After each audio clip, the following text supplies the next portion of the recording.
Funding for This Is Nashville comes from you, our listeners, and Music City Prep Clinic, Nashville-based provider for PrEP and offering comprehensive sexual health services in an environment designed to be safe, professional, and shame-free. Learn more at musiccityprep.org. I'm Khalil Colonna, and this is Nashville. We're back with another profile episode, this time with Prisca, Dorcas, Mojica, Rodríguez. Prisca, welcome to the show. Hi, thank you for having me. Thank you for being here. For audience members, Prisca is a local author, theologian, activist, writer, and social media influencer, as well as a Nashvilleian. She's penned 2 books, 2021's For Brown Girls with Sharp Edges and Tender Hearts, a love letter to women of color, and her newest book, Tias and Primas, on knowing and loving the women who raise us. Again, thank you so much for being here. Welcome to the show. Tell me this. What's on your mind today? What was the big thing you woke up with? Cicadas. Yes. I'm obsessed. Positively? Or? Yeah. I think as I've gotten older, I have an app right now that works with the university and you can identify cicadas. So I'm figuring out which ones are periodicals, which ones are annuals, and I'm out in the morning just scouting. What is it about them that fascinates you so much?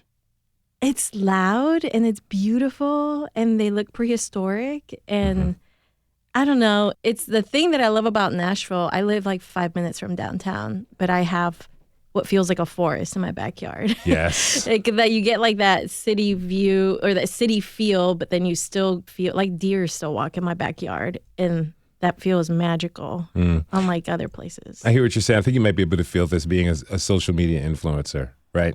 A lot of times on social media, we get on and people are like, think positively, think about abundance.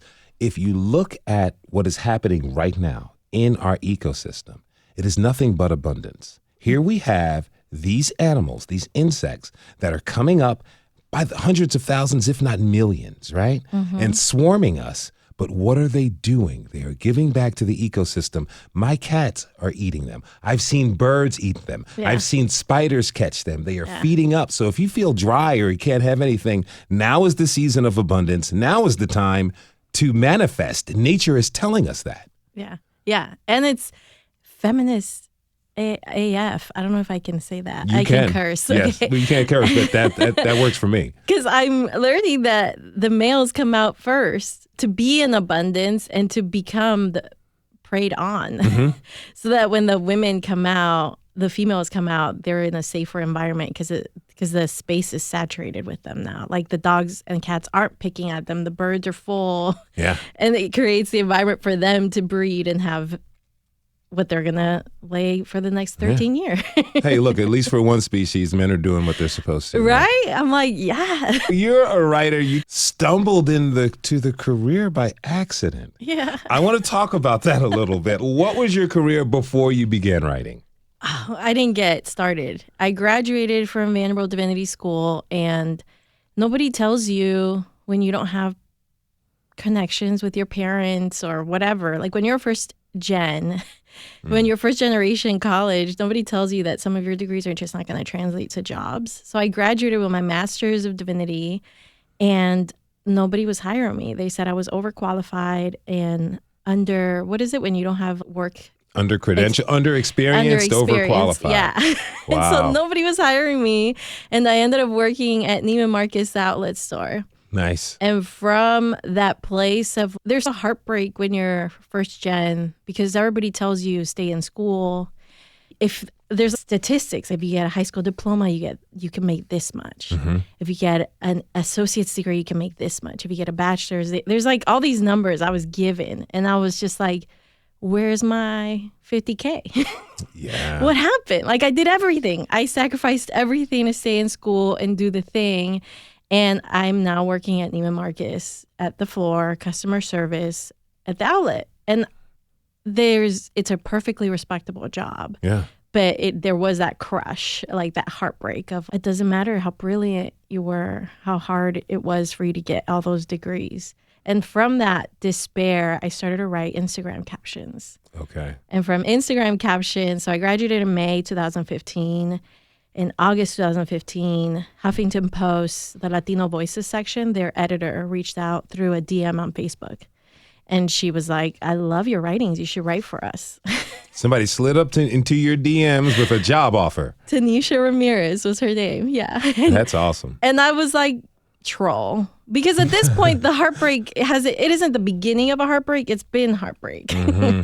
And so when I get like positive affirmation, somebody's telling me I can write, I was like, no. In grad school at Vanderbilt, I was told by a TA that I should write in Spanish because clearly it was a stronger language for me. Wow.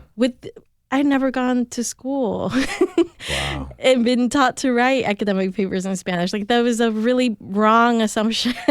So, like, I really didn't think I could write. I really didn't think I had anything to say. And I think grad schools also have this way of beating you down to build you back up with their sort of set of knowledge and skills. And so you do sort of leave that place with the conclusion that you know nothing. And so to have somebody say you should write for us, I was like, troll. And she replied like with her LinkedIn and was like, yeah, you really should. I think you're talented. And I was like, oh my God, that's a real person. So in September, I started writing for them. November was my first viral piece. And by January of next year, I was writing full time. Full time. Okay, a couple questions about the heartbreak you were receiving after you got your master's degree. What type of jobs were you applying for? And you were working at Neiman Marcus. You got a pretty good employee discount, didn't you? I did. Okay. I did. That's a benefit. But it's like minimum wage. Yeah. And you're not working full time. None of these places are giving you full time. They're not trying to give you health insurance. Yeah. No, it was a struggle. Every paycheck went to like gas and just maintaining and hopefully applying to other jobs. But I applied. I went to a temp agency ultimately to figure out, because I was struggling with applying. But I applied to a lot of nonprofit jobs. I was hoping that my MDiv degree would work with maybe some social work stuff. So I ended up at a temp agency job where I was at Section 8 housing in the front because I'm bilingual, so I could help with intake a lot. But yeah, I tried writing. I tried bakery. I wanted to be allowed to cut veggies at Publix, but you can't, at the time, if you have tattoos, Publix doesn't hire you immediately. Wow. Or didn't at the time. So it was just like overqualified, but then I look like this. So it was constantly, I just wanted a job. I wanted anything, but nobody was giving me. Nobody gave you the gig. No one. But you got an opportunity through Facebook DM with Huffington Post. So what was that like? Going from writing captions on social media to working with HuffPo and becoming a... So if you go back and you look at you search my name, I have 2 Huffington Post profiles. And the first one, you'll see my earliest pieces sound like captions. They're just like very short, 100 words. I'm just like one-liners. I'm not getting in the meat of it because I don't think I have anything to say. I just know that I have feelings. Pearl Cleage has this quote that I'm writing for my life. It felt like that. And so I very much became a writer in the visible, in a public stage. And through people's encouragement it was just writing. I would take pictures of myself and just write to me. I never thought anybody would read me. I never thought anybody cared, but I would take pictures of like 7-year-old me and be like, you're worthy and it's okay to fail. And it's okay to just like reading. I was just like trying to dig myself out of a hole. And people started resonating with it really quickly. And so I wasn't working full time with HuffPo. I was just freelancing at 13 publications at the time. And I churned out like it was multiple pieces a week. I think I was writing like 250 pieces in 3 months. Like wow. It was just prolific.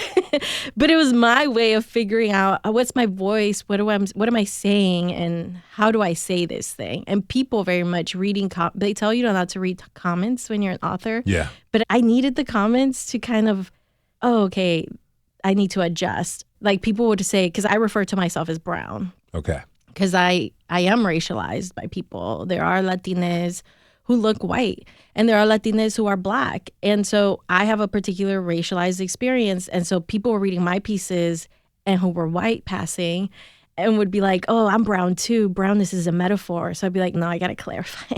Okay. So how do I approach this writing and not just leave holes open when people are telling me? Like people will take your work and run with it. So how do I fill in gaps and really tighten my argument and yeah, I mean, it's been a roller coaster up until maybe a year ago. Wow. Because university started calling me and wanted me to do talks, like keynotes. I was like, what do you mean a keynote? An hour? I have to talk for an hour? I don't even think I have anything to say. So it was like figuring out, it was like, these are the only people who think you have anything important. Yeah. Like no other employer is hiring you. So it was like, you got to make it or fail. Yeah, that's one of those are the options we have. But it sounds to me it sounds like in the process of writing for HuffPost initially, you gave yourself something. Yeah. Feels like you gave yourself not only permission to try this out and to see, but a mode for self-discovery in the public sphere. And you read the comments that buoyed you, that helped you sharpen your craft, but also supported you and gave you confidence. It feels like you allowed yourself to evolve in a way. Am I right? Yeah. And it's had to happen publicly, but 100%. Yeah. Evolve, get really good at, I think people get really hurt when it becomes overnight success. People go on a show and then they become an influencer and people have a lot of comments about them. I think that people go through like a mental health crisis of sorts because a lot of people suddenly have opinions of you. Mine started just bubbling up slowly. And so I got to be like, oh, that hurts. Why does that hurt? What is it that they're saying that could better you? And it got me to a place of like constantly reevaluating, constantly growing, constantly tuning in, and taking my ego out of the equation to say, because I do believe that liberation is a real thing that our communities need. Mm-hmm. And it tangentially can look like a lot of things. But so I say a lot, if liberation is the goal, then I have to be willing to adjust and grow and also make space for other people who are doing it better. You're in public. I'm in public. People have comments. They have an idea of who they think we are, but that may be off. How do you fortify yourself from people's opinions and expectations of who you're supposed to be? Therapy is really great. But also, I think I have good friends. It isn't like I became known and then just my whole social circle changed. I almost rely on people who, because for a long time, even when I was at Vanderbilt, I was a joke to people. People would roll their eyes when I would say things in class. People didn't want to be associated with me because I was too scandalous. I was intentionally doing things in spaces. Provocateur. Yes. Okay. Like I would wear leather skirt and a crop top that had upside down crosses at a divinity school. Like I was intentionally trying to say, if we're talking about, in theoretically, respectability politics is complicity to white supremacy, then what does it look like to disrupt that? And are y'all going to respect me in this space when I do that? And it turns out a lot of people weren't. Mm-hmm. And what resulted was a lot of tension and my group was small of friends in the divinity school. And so as people have acknowledged that maybe what I'm doing has some merit, people have come around, but I've clung on to the people who effed with me when nobody was effing with me, you know? Yeah. People who were like down for what I was doing when nobody cared about it, before the book deals, before anything. Yeah. And I think those are the ways that I can remind myself. They're the people who will be like, chill. Yeah. Or, no, that's not who you are, and I know who you are at your core. But those are my check-ins, and it's a small but very mighty core. As the kids say, your day ones. Yeah, yeah. Now, your family's from Nicaragua. Yes. You grew up in Miami. Yes. You decided to come to Nashville for school. Yeah. Why Vandy? Why Divinity School, where you became this provocateur? It was all an accident. Life is an accident sometimes. It's such a long story. So my dad's a pastor at a pretty conservative evangelical church. So I grew up really strict. How strict? I couldn't go out with my friends. You're at home. The minute you're not being looked at, it is assumed that you're going to be tempted to do something bad. Okay. I could only have Christian friends, so my church friends were my only real friends. I wasn't allowed to date. I only had, if a man became interested in me, because it was only ever going to be a man. If a man became interested in me, he had to go through my dad, and then we had chaperone dates until our courtship was over, because we would get married pretty quickly. Okay. Like that straight. Okay. And I was like 22 when it started to really bug, because I was in college at this point, and it really started to grind my gears. I was just like, I have my own thoughts. Maybe I don't theologically align with what you think, but I'm not allowed to say that because there's a threat of, if you are not aligned with God, then you must be aligned with Satan. That was very much the undertone of that fundamentalist church. And I knew that the only way to leave my house was to get married. That was what respectable women in my church do, especially if your dad's a pastor. I asked my little secret boyfriend, I was like, you want to get married? Secret boyfriend. Yeah, because I wasn't allowed to have boyfriend. Okay, so how'd you keep this boyfriend secret? College gives you a lot more. Yeah. So I was in college. Classes are, I'm not in a strict school schedule, so classes are more flexible. You have night classes sometimes. I had my own car at this time. I had a little more room to breathe. But I remember once I got a ticket, my mom looked up the exact, was I supposed to be in that intersection? Like that. Like I couldn't do anything. Oh, they were like, what is that crime series? Like CSI parents. 100%. All the evidence. Yeah. Taking your coat, scanning it for DNA. Yeah. Wow. All right. So how did your parents act when you're like, hey, surprise, I'm getting married and I'm moving out? I didn't do it like that. I knew better than to do it like that. Okay. I knew that he had to come and ask for my hand in marriage. So I proposed over the phone, and then I told him how it would happen. And I made sure my brother wasn't home when he came, because my brother was gonna protective. Yeah, and was gonna ruin things. I just knew it. He's just a little. He's been raised in the U.S. more. There's things that my parents don't understand that he can catch, because he's had to maneuver them too. Okay. So I had to make sure he wasn't home. It was a whole thing, and also applications were due by December. So this was like April when I started concocting this plan. August, he finally came and asked for my hand in marriage. And then December, we were married. Okay. Applications for? Divinity school. Divinity school. So you're working on a master's degree and everything else. I needed to leave, and I wanted to leave. And I wasn't even sure that I understood what a divinity school was. I think like most people, what is divinity school?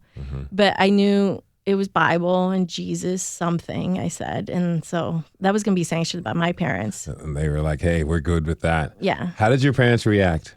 Did they ever find out that your husband was your secret boyfriend? They ever figure out the ruse? Yeah. So I came back with a vengeance. Once I was out of that house, I got to explore a lot of myself. And I started to have a name for how my household operated. It was really sexist, because my brother, what he could do was really different than what I could do. I understand. And this assumed like the protection of my virginity. There was a lot of that stuff that was very particular to the girls and not him. When I was able to like figure out what had happened, because oftentimes when you're in my community, that was normal for all the girls in my community. And so when I really was able to leave it and hang out with other people, I had my first sip of wine at divinity school, like everything. I was like, oh no. And I got divorced. Okay. In divinity school. And when I came back mad, and I was like, this is what I've done. This is what I do now. So I had a very public online slut year. And I called it that. And yeah, they had to like now watch me defy them publicly. Live your life. How did they respond? So my dad became more hands off. Okay. He definitely was like, this is your mom's problem. Oh. Yeah. And my mom, I think there was this fear of losing me that I didn't understand was there. If I had known it was so powerful, maybe I would have exploited it earlier. But I did. I like got divorced. I called them from a basement where they didn't know where I was living next. And I was like, I'm divorced. I'm in an inflatable mattress. And she started screaming at me. And so I hung up the phone. And they didn't know where I was for like 3 months. Yeah. And so when we finally started talking again, it was this, I just want to be a part of your life. And so when that happened, I was like, this is the life that I want to live now. All right. And so she was just on board as long as she knew I was safe. Yeah, like most parents want. Okay, last question before we go to break. How do you reconcile your life up to that point, your conservative upbringing, with what you're doing today. Because what you're doing, you're taking a deeper look into traditions that really impact our families, our lives, and our worldview and perspective. How do you reconcile what's been happening in your life as you share it with us in the public? Yeah, I think that if I had gotten access to concepts like toxic masculinity or even writers like Audre Lorde, I think things wouldn't have gotten as far as they did for me. Like, I wouldn't have had to get married just to please my parents. Mm-hmm. There was a lot of other things that happened afterward that I just kept doing to make them happy instead of living my life as I wanted to do them. So when I got access to this information, it was really at Vanderbilt. Not even in undergrad was anybody telling me anything about feminism. I was an English literature major. We read Spencer and Shakespeare. Nobody was like, here's some feminist lit. All that happened at the divinity school. And so I just kept thinking how much I lost to get that information, to get access to that material. And so how do I make sure that other people in similar positions to me, other Latinas in similar positions to me, don't have to lose so much of their life appeasing other people because we don't know better, because nobody's telling us other examples or like, no, you could fight back. Queerness is okay. Different things that I just had never heard. So what would it look like if people had access to that information sooner, and how to make all that stuff digestible to a younger audience, to an audience that maybe doesn't go to college, can't go to college. Mm-hmm. It's been from that. Let's take a quick break. When we come back, we'll continue our conversation with Prisca Dorcas Mojica Rodríguez and talk about Nashville, the city she calls home. Stay with us. This is Nashville.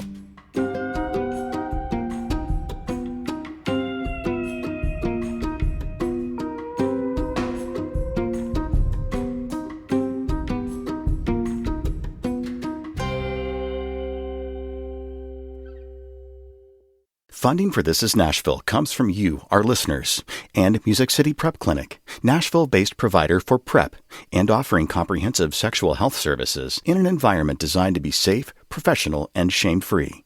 Learn more at musiccityprep.org.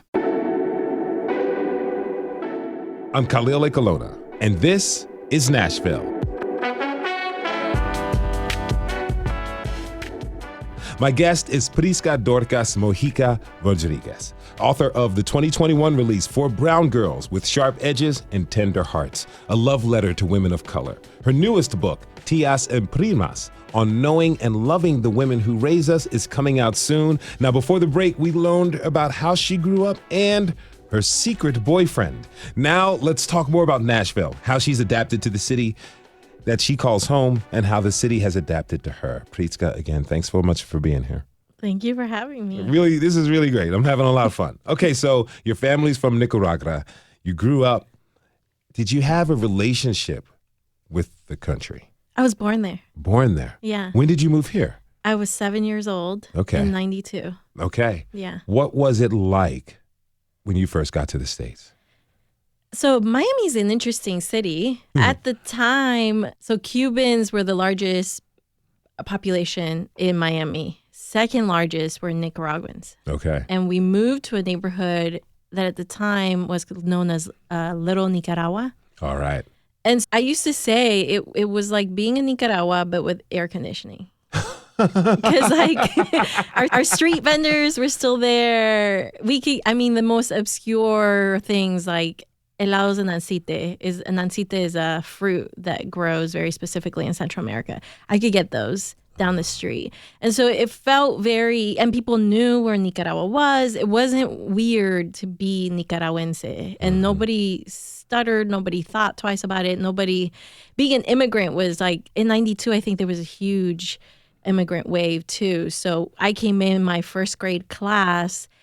Everybody in my classroom spoke Spanish at home. That the teacher had to split the class half in Spanish she would teach, and then the other half was in English because so many of us weren't learning anything if she only taught in English. Mm-hmm. So it just felt like it was accommodating to us instead of accommodating to the city, which is what Nashville often feels like. Your family was able to keep parts of the culture from Nicaragua in the household. Yeah. How important is that? It still is to me today. It's very much now the cuisine. So I never thought about learning how to make the food until I moved here. And now you catch me Nochebuena making nacatamales. And for me, I was born there. So my connection to Nicaragua doesn't feel faint at all. And so it's keeping it alive for me more than anything. And food is a big way. But when you're in a city that doesn't know your cuisine, you have to figure out what other regions are more popular here that could be substitute ingredients. Do you go back often? No, I haven't gone since 2016. There's been a lot of uprisings, and my dad recently was there, and somebody started a rumor that he was anti the president, and they took his Nicaraguan passport on his way out. So it just feels, and my dad isn't anti the president, but even in my book, I'm very critical of the president. So I'm just like, I can wait. All right. So aside from political turmoil, is there something about life in Nicaragua that we don't have here in Nashville or the United States that we could use? I'd hoard it. If I tell you, then it's no longer ours. But there's a lot. There's a lot of things. And I think it's more than anything, I think only other immigrants understand what it feels like to be raised and loved by a huge group of people who all live near you. To just your parents. And that's like a big disconnect that I have felt and that I still don't feel like I've gotten back. I feel like an island constantly. Even just moving to Nashville by myself and my whole family is still in Miami, it's been hard for them to even understand, no, this is also another type of displacement. Now I'm alone here and you all need to make an effort to me too. But if I shared any of my specific Nicaraguan things, then it won't be mine. I understand. Respect. Miami's got a lot going on. A lot. Yeah. Music City is a far cry from the Magic City. Talk to me about that difference. Miami. So there's a Miami that people think about when they think about Miami as outsiders, and there's a Miami of locals. And I think there's a big difference for sure. I think a big thing for me is when I was growing up, there was like 70% of the population there was Latina. My parents still don't speak English. So Spanish is the primary language spoken in Miami. People don't know that. And then they move there and they're white and they're like, why don't people learn English? But it's like, Miami's the capital of Latin America. I'm sorry you didn't know that. So here, I think the Latina population is like 12%. And so that's shocking. To go into spaces where people are like, so what part of Mexico are you from? Is a huge disconnect. I'm like, who told you we're all Mexican? Why don't you know about so many countries down there? It's the invisible aspect of being Latina here. So you come here for school. Had to be culture shock. You're invisible. Extremely. Suddenly. Talk to me about that. It's both invisible and suddenly visible. So like the difference is very visible. I remember I had a work study job in the library, and the first patron that came in just saw me. I was in the front desk at the library, and he was like, "Welcome to America." Wow. And I was like, what?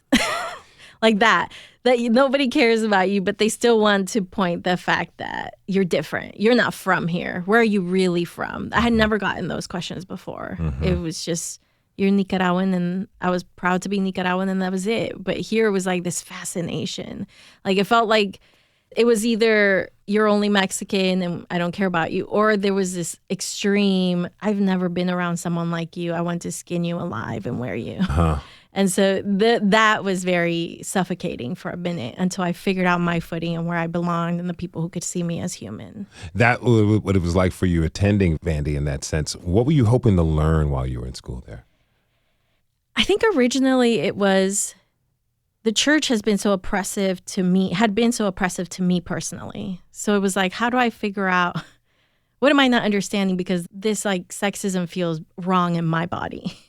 And so if I could intellectually understand it, then maybe I can accept it better. I didn't expect it to just radicalize me more or make me more committed to the patriarchy must fall, to those ideals. But it did. It 100% really gave me my footing to be like, oh, this is 100% sexist. And this is the root of all this. I remember our New Testament professor walked in and she was like, there's no proof of historical Jesus. And what? It was like it just shocks you to your core. You're just sitting there. A lot of us are sitting there coming from churches, and we felt called to go into ministry. And so just have a lot of people just confront belief systems that they thought were like solid. That was interesting. Talk to me about your professors there. What were they like? They were interesting. So the professor culture in undergrad, you don't understand that. You're just going into your classrooms. You're almost like you feel entitled to, I don't know, their time, their office hours, whatever. But they're, at least for me in undergrad, professors were an afterthought. And in Vanderbilt, they're rock stars. Yeah. And they have a whole floor to themselves. And going up there, it feels like a climate shift. And people know their names and their books and they just chaired, and there's just a lot of ways that they're distinguished among themselves. And it feels like learning a new game. And I feel like I still don't even know it fully. There's associates, there's tenured, there's chaired. There's like tiers to it. And I didn't know how to play it. And I think in that, I had the advantage of being naive sometimes and talking to people maybe in ways that I shouldn't have. Like I remember a professor, it was homiletics, and he was talking about you need to know your audience and you need to understand how you're speaking to them. But the way that he was speaking was very academic. And so I just raised my hand and was like, you're saying you need to know your audience, but I can't understand half the words you're using. I'm Googling them. So do you know your audience? Like I would do that, which was very disruptive. And I think that's what made the eye rolls and Prisca's talking again. Oh, this girl thinks she's hot. But it was the lack of awareness. It was the first gen. It was I just wanted to learn. I wanted to figure out, what are you really saying? Because it doesn't match up with what you're doing. Yeah, but that's interesting because it talks about this like propensity to rely on academia to legitimize perspectives. Like I know people who are very deep, highly intelligent. They have wonderful points of view, but they live in a world so far away from academic spaces. But it seems like the only things that are considered to be valid are perspectives that are developed as some theory and that was established or developed at Yale, Harvard, or Vanderbilt. Yeah. But it's not where a lot of people live and in their day-to-day lives. No, and I think that's how they get a lot of things wrong, because they're pathologizing experiences that they've never lived. And so I was in classrooms asking, you're talking about immigrants. I'm an actual immigrant. That doesn't make sense to me. So yeah, it was an interesting experience meeting these professors because it was rubbing. You're also like, I remember Pedagogy of the Oppressed is a book that gets thrown out a lot and read a lot and talked about a lot.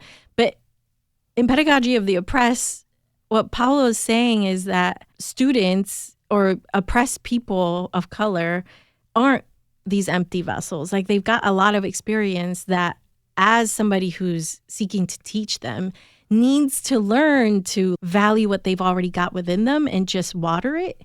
Like these aren't these empty. Anyways, they would be like, whatever you've ever thought, forget about it. We're starting from scratch here. So it was like, you love Paulo, but it's giving not Paulo. Nah. So there was a lot of conflict in things that are said and then the ways that it's communicated. And I hear you, because it's like I exist outside of the oppression that I might be facing.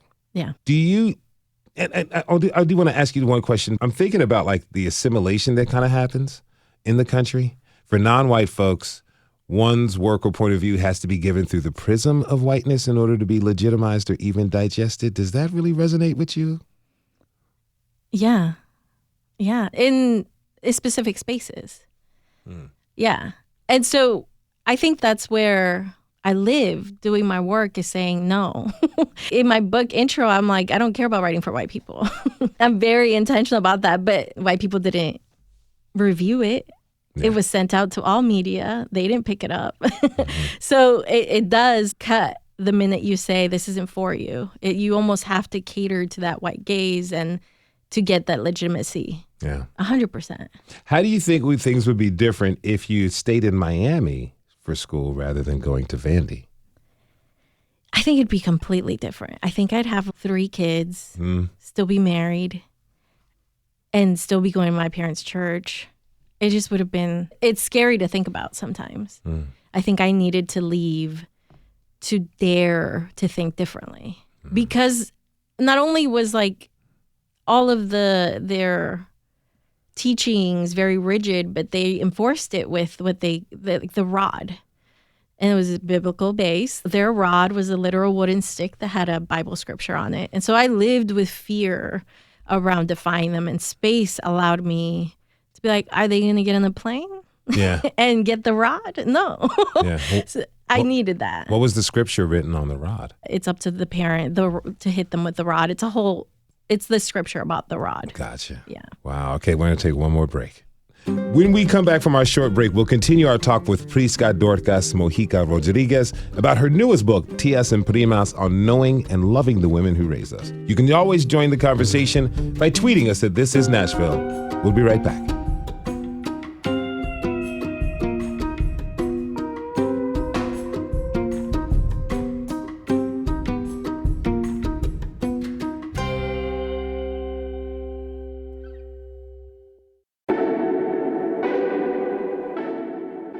I'm Khalil Ekalona, and this is Nashville.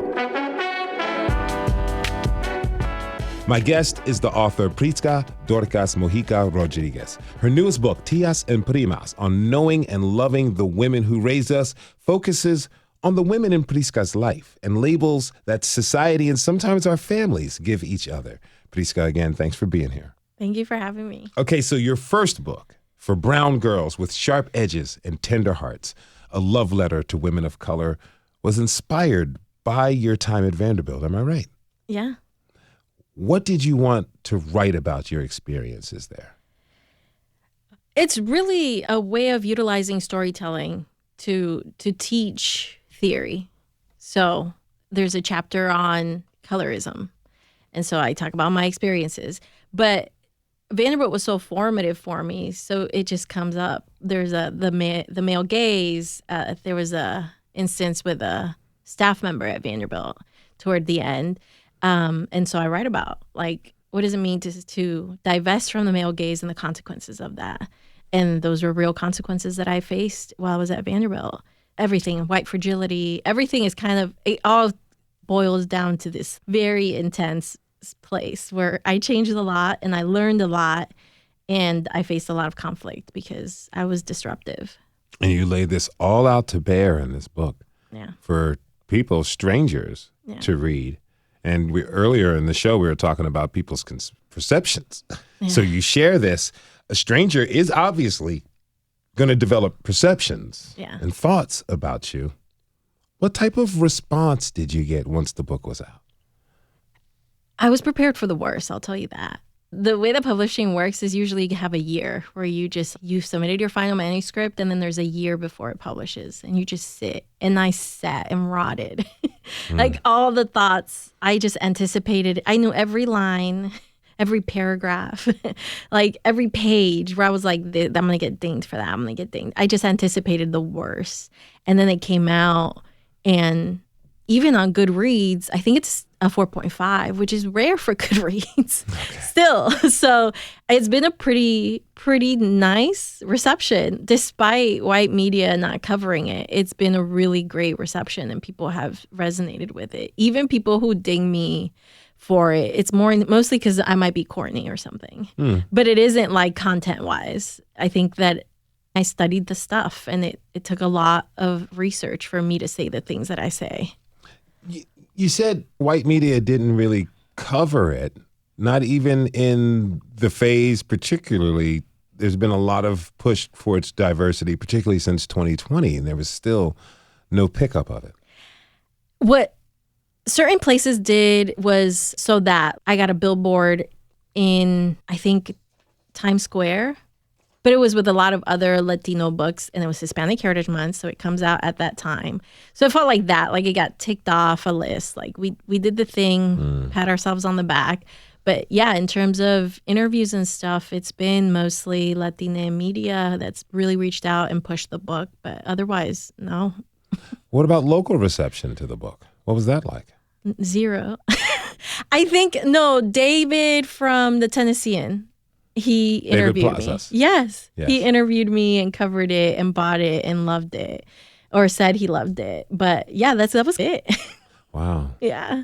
What was the coverage from the Latino community? How did they resonate and respond to the book?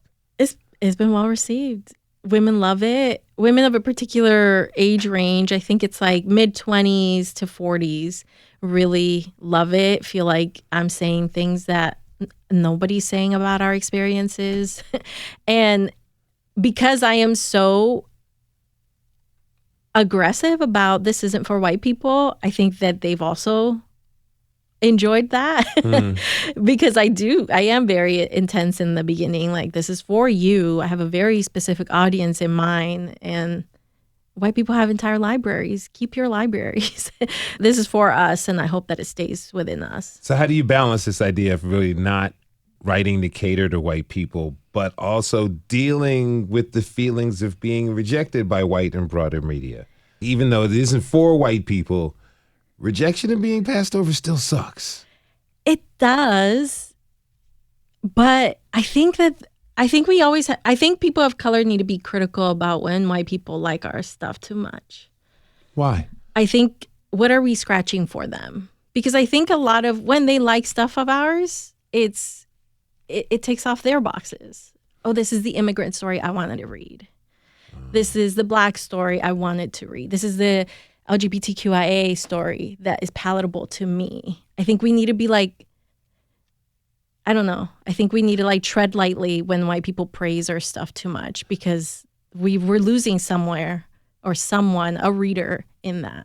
Do you mean that in writing something that's palatable to a white audience, there is, I don't want to say a lack of authenticity, but things are being framed not through, and this is a weird kind of metaphor analogy, not through necessarily the prism of colors that I would naturally see things because of my experience as a African-American man? Yeah, 100%. What does that do? That sounds like it's inauthentic and harmful for all of us at the end of the day. Yeah. I would venture to say, not all, but yes, some. There was a book that came out. It made Oprah's list. It was about somebody crossing the border.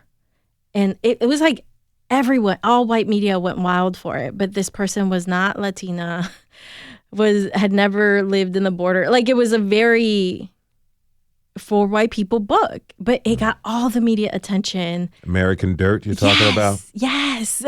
It's that. Like, we really need to be like, why? And I loved that people dug up, who is this person? Why are you? And then read it, and people were just our communities dissected it, and were like, no, this isn't for us. And this is why we don't get covered. That was a spot that could have been for us, but you took it. Because people liked how that sounded. People liked how sexy that sounded. So the author basically did like a Bing Crosby, but about the immigrant journey. Yep. You know, a cover, essentially. Yep. That does happen. That continues to happen here in our society.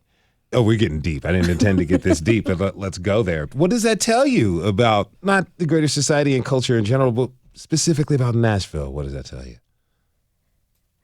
I don't know specifically about what it tells me about Nashville, but I do know that it tells me that I'm doing something right when white media doesn't even bat an eye at what I'm doing. Doesn't look, that I'm invisible to them. I'm like, okay, I'm moving in a direction and resonating with the people I need to be resonating with. I get scared. So I'm the Tias and Primas is the leading book for my publisher in the fall, and I'm getting a little scared at how wide the net for media is being cast. Okay. I'm like, I hope they get it. Because if they misinterpret, if they like it, I'm like, did they get it? Did they get it? But isn't that up to everybody to get it as much as they can, and they can come back later time? There's plenty of books that I've read when I was maybe 17, 20 years old that I come back now as a grown man, and I get so much more because I've lived life. Because I'm thinking that you may write a piece that a white person can understand, because I believe there's certain things that transcend our quote unquote identity, particularly ethnic and racial identities. I believe there's things that do as human beings. And I recently learned that on my trip, like a good person anywhere is a good person everywhere. That's what was told to me by Vietnamese folks, Thai folks, Russians, Israelis, people from Ghana. Is there a way for us to bypass the labels that Western society, particularly America, loves to give us, in a way where we can really, I can pick your book up as a cis heterosexual man of primarily African descent and take something and understand Yeah. And I feel like when I've had a few white men come up to me about my first book and say like, I went to Catholic school. And so I get the religious conservative part of your story. And then they start sharing their journey. And I like that they understand that maybe they got words to share an experience and felt, but I'm also like, but do you understand how it's different? I need you to understand how it's different. I think it's like this individualism that we have. We want it to be about us. Yeah. And not every story is about you. I grew up reading so many stories that weren't about me, and I had to jump through hoops to hopefully get something from it. And I was expected to do it as a non-white person reading, who loved reading. If someone's going to pick up my book, to identify with some things, but also feel perfectly fine with the fact that this wasn't for you. Yeah. And I think that's a good thing that white people need to feel more and be okay with. Yeah, I see. And I think it's a good thing for all of us. Not everything has to be for all of us, but we all can get something out of everything. Yeah. All right. So your latest book, it focuses on the women in your life. Yeah. Women who didn't adhere to the standard roles that they were expected to fill. Talk to me about some of the women in this book. There's a lot of archetypes. So it's naming a thing. It's about generational trauma, ultimately, because we all could talk about generational trauma till like our ears bleed. But do we really know what it feels like? Do you know that looks like your mom not being known, doesn't know how to ask for help? That she will go bed tired every day and might die young like your grandma, because that is the toll of female labor that we don't talk about. Do you know that's generational? Like that. So I'm trying to have these archetypes where I'm fleshing out your tia who sees ghosts. Let's talk about it. Let's talk about how we don't talk about mental illness in our communities. Let's talk about how when things are scary, there's this author that talks about when oppression is invisible, it feels like a haunting. That's profound. And it gives us language for these people that we've ridiculed because, oh, this tia talks about ghosts all the time. No, like maybe she's feeling something profound that she can't name and it feels like she's being haunted. I just want to give names to things that are happening. And maybe if not that, then what? I want people to just think about this stuff a little deeper because it's big. And I think it's about 20 archetypes. And I'm just trying to, I don't know, weed through stuff and find how do we show up better. Like you talk about your prima who's perfect. Yep. From the Western standard of beauty. Yep. Yeah. I talk about your pretty prima is stereotypically going to be lighter. Maybe her nose might be smaller. Maybe she might have a more stereotypical voluptuous body that we want to deem as womanly. Whatever the thing is, she becomes all the things that we've put as aspirational within whiteness. What we've been told is aspirational about whiteness. And how does that harm her?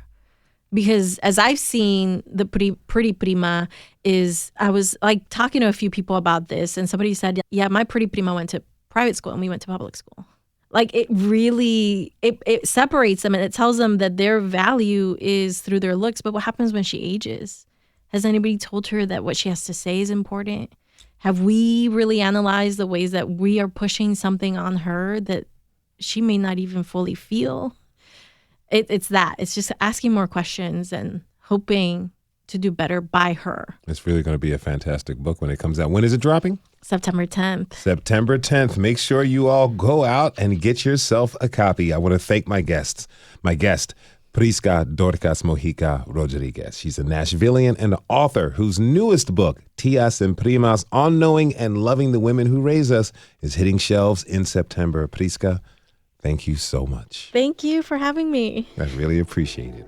And thanks to you for tuning in this hour. This is Nashville is a production of Nashville Public Radio. Today's episode was produced by Elizabeth Burton. It was directed by Tasha A.F. Lemley. Our technical director and board operator is Liv Lombardi. The masterminds behind our theme music are LaRange and Namir Blade. You can listen back at thisisnashville.org or wherever you get good podcasts. And the conversation doesn't end here. Tweet us at This Is Nashville. Find us on Instagram and tell us what you want from our show by filling out our quick survey online. This is Nashville. I'm Khalil Ekalona. We'll see you tomorrow, everybody, and be good to each other.